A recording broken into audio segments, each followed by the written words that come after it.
আগামী সোমবার হয়তো আপনাদের দরজায় আমি থাকবো না, আমার কথাগুলো আপনাদের কানে যেন থাকে।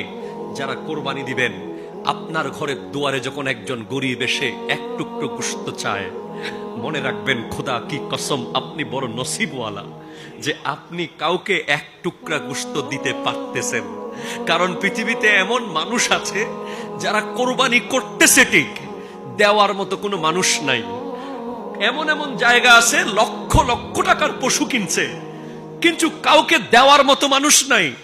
আপনার দুয়ারে যদি একটা ভিখারি, একটা গরিব গোশতের জন্য আসে, আপনি মনে রাখবেন এটা আপনার চাঁদ কপাল যে আপনার কোরবানি কবুল হওয়ার একটা বড় ওসিলা এসে গেছে।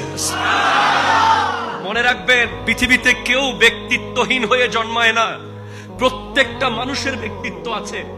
যেই মানুষ আপনার ঘরের দুয়ারে গোশতের জন্য আসে, সেই মানুষও কারো না কারো বাবা, সে কারো না কারো মা, সেই মানুষেরও ব্যক্তিত্ব আছে। সেও লজ্জা পায়, কিন্তু চিন্তা করে যে কতদিন আমার সন্তানরা গোশত চোখে দেখে নাই, আজ কোরবানির দিন আমার সন্তানরা এক টুকরো গোশত খাবে। অনেকে বলি কি আমরা একবার দিছি আবার কেন আসছো? আরে ভাই 10 বার আসলে 10 বার দেন।